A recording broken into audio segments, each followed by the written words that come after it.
নমস্কার বন্ধুরা, আশা করি আপনারা সবাই অনেক ভালো আছেন। আপনাদেরকে স্বাগতম রীতা ইয়াম্মি ফুড কিচেনে। তো আজকে আমি করে দেখাবো বাড়িতে সিঙ্গারা। তো প্রথমে আমরা আলুটা কেটে নিব। আমি আলু কেটে নিয়েছি। তো আলু সিঙ্গারা দেখাবো আজকে। তো এইদিকে রেসিপিতে চলে আসলাম। তো প্রথমে তেল দিয়ে দিলাম, তারপর একটু জিরে দিয়ে দিলাম, তারপর দিয়ে দিলাম পেঁয়াজ। পেঁয়াজটা ভালো করে নেড়েচেড়ে ভেজে নিতে হবে। তো ভেজে নিয়েছি আমি বাদামি করে। তো এবার আদা রসুন দিয়ে দিলাম 1 চামচ বাটা। তো একটু তেলের মধ্যে কষিয়ে নিতে হবে। এবার দিয়ে দেবো গুঁড়ো হলুদ 1 চামচ, স্বাদ মতো লবণ দিয়ে ভালো করে নেড়েচেড়ে তেলে মশলাটা কষিয়ে নিতে হবে। তো তেলে মশলাটা কষানো হয়ে গেলে এর মধ্যে একটু পানি দিয়ে দিতে হবে। তো আমি একটু পানি দিয়ে দিলাম, দিয়ে ভালো করে নেড়েচেড়ে কষিয়ে নিতে হবে। একটা টমেটো কাটা দিয়ে দিলাম। টমেটোটা আমি কুচি কুচি করে কেটে নিয়েছি। তো এবার দিয়ে দেবো আলু।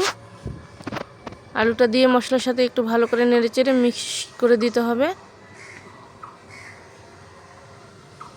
আমি গুঁড়ো মরিচ দিতে ভুলে গিয়েছিলাম, তাই আমি এখন দিয়ে দিলাম। আপনারা মশলার সাথে দিয়ে দিবেন। তো ভালো করে নেড়েচেড়ে মশলার সাথে আলুটা ভালো করে কষিয়ে নিতে হবে। তো ভালো করে নেড়েচেড়ে কষিয়ে নিতে হবে মশলার সাথে। তো এবার আমি একটু পানি দিয়ে কষিয়ে নিব আলু। তো আমি পানি দিয়ে দিলাম। এবার নেড়েচেড়ে ঢাকনা দিয়ে ঢেকে দিব পানিটা শুকিয়ে আসা পর্যন্ত। তো ভিতরের পুরটা যত ভালো রান্না হবে ততই ভালো লাগবে সিঙ্গারা খেতে। তো বারবার নেড়েচেড়ে দিতে হবে, না হলে নিচে লেগে যাবে। তো এইভাবে আমি পরপর ঢাকনা উঠিয়ে নেড়েচেড়ে দিব। তো পানিটা শুকিয়ে গেছে, এখন আমি দিয়ে দিব আলু সিদ্ধ হওয়ার জন্য পানি। তো পানিটা দিয়ে ভালো করে নেড়েচেড়ে ঢাকনা দিয়ে ঢেকে দিব। তো ফিরে আসলাম 10 মিনিট পর। তো দেখুন পানিটা শুকিয়ে এসেছে। এরকম করে আমি পরপর ঢাকনা উঠিয়ে পানিটা শুকিয়ে নিব একেবারে। আবার ঢেকে দেব 5 মিনিটের জন্য। তো একেবারে পানিটা শুকিয়ে এসেছে, একদম পানি নেই, শুকনো শুকনো হয়ে গেছে। এবার আমি একটা আলু তুলে দেখাচ্ছি যে কেমন সিদ্ধ হয়েছে। দেখতেই পারতেছেন যে কেমন সিদ্ধ হয়েছে, দেখে বুঝে নিতে হবে। একটা প্লেটে উঠিয়ে নিয়েছি আমি। এটা ঠান্ডা হওয়া পর্যন্ত অপেক্ষা করব। তো আমি এইদিকে একটা বোলের মধ্যে ময়দা নিয়ে নিব। আমি এখানে 750 গ্রাম ময়দা নিব। তো আমি 750 গ্রাম ময়দা নিয়ে নিচ্ছি। যার যতটুকু লাগে সে ততটুকু নিয়ে নেবেন। তো আমি এর মধ্যে দিয়ে দিলাম লবণ এবং 750 গ্রাম ময়দার জন্য এখানে, তো আমি এখানে 60 গ্রাম তেল দিলাম। তেলটা একটু বেশি দিলে ময়দার খামিরটা ভালো হবে। তো আমি এইভাবে ডলে ডলে ময়দার ময়ানটা করে নিব। তো যখন হাতের মুঠো এভাবে চাপ দিবেন, মুঠো হয়ে যাবে। আলতো করে চাপ দিলে আবার ভেঙে যাবে, তখন বুঝতে হবে যে ময়দার খামিরটা হয়ে গেছে। তো এর মধ্যে এখন আমি একটু একটু পানি দিয়ে মেখে নিব। আমরা রুটি পরোটার জন্য যেরকম নরম করে খামির বানাই সেরকম বানালে হবে না, একটু শক্ত করে বানাতে হবে। তো আমি একটু একটু পানি দিয়ে মেখে নিয়েছি। তো এবার ঢাকনা দিয়ে ঢেকে দেব 30 মিনিটের জন্য।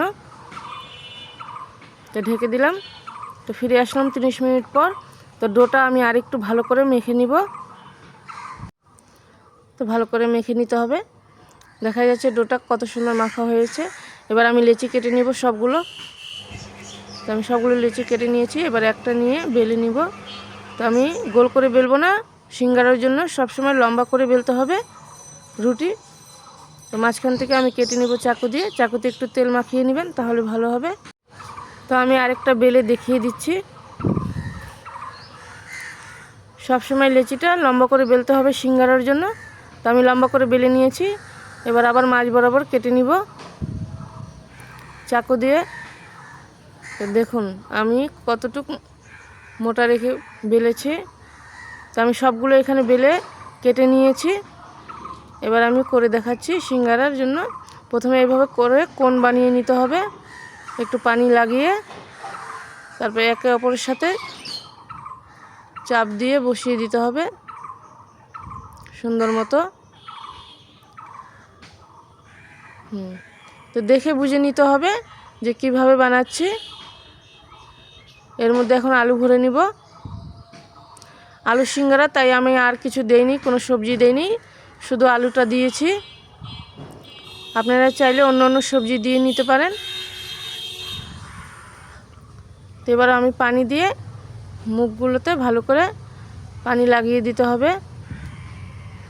এবার হাতের মধ্যে একটা পেঁচ দিয়ে পিছন থেকে সামনে নিয়ে এসে এভাবে চেপে চেপে মুখটা বন্ধ করে দিতে হবে ভালো করে, যেন আলুর পুরটা বের হয়ে না যায়।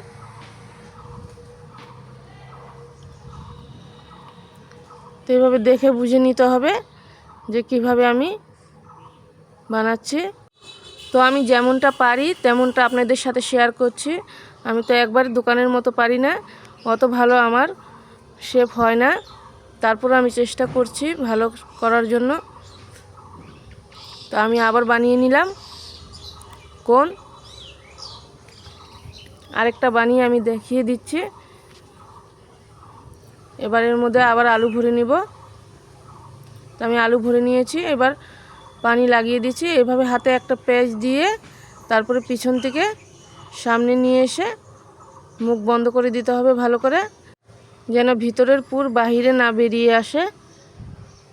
তো এভাবে চেপে চেপে মুখ বন্ধ করে দিতে হবে। তো আমি যেইভাবে পারি সেইভাবে আপনাদের সাথে শেয়ার করছি। তো এইভাবে করে আমি সবগুলো বানিয়ে নিব। তো আমি সবগুলো এখানে বানিয়ে নিয়েছি। এবার চলে যাব ভাজতে। তো এখানে একটা কড়াই বসিয়ে দিলাম চুলায়, দিয়ে দিলাম তেল। তেলটা গরম হওয়া পর্যন্ত অপেক্ষা করব।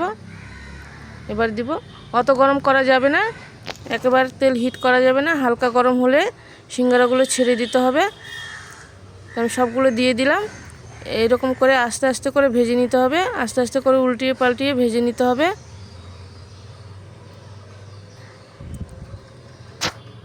তো উল্টিয়ে পাল্টিয়ে ভাজতে হবে। তো আমি উল্টিয়ে পাল্টিয়ে ভেজে নিয়েছি। তো আমার ভাজা হয়ে গেছে প্রায়। নেড়ে চেড়ে ভালো করে উল্টিয়ে পাল্টিয়ে ভেজে নিতে হবে, আলতো হাতে নাড়তে হবে, নাহলে ভেঙে যাবে। এবার আমি উঠিয়ে নেব একটা প্লেটে। আমরা সব মায়েরা চেষ্টা করি বাচ্চাদেরকে ভালো খাওয়ানোর জন্য, তাই বাইরের খাবার না আনে ঘরে বানিয়ে দেওয়াটাই ভালো, স্বাস্থ্যকর। তো এইভাবে আমি সব তুলে নিব। তো আপনাদেরকে অনেক অনেক ধন্যবাদ আমার ভিডিওটা দেখার জন্য।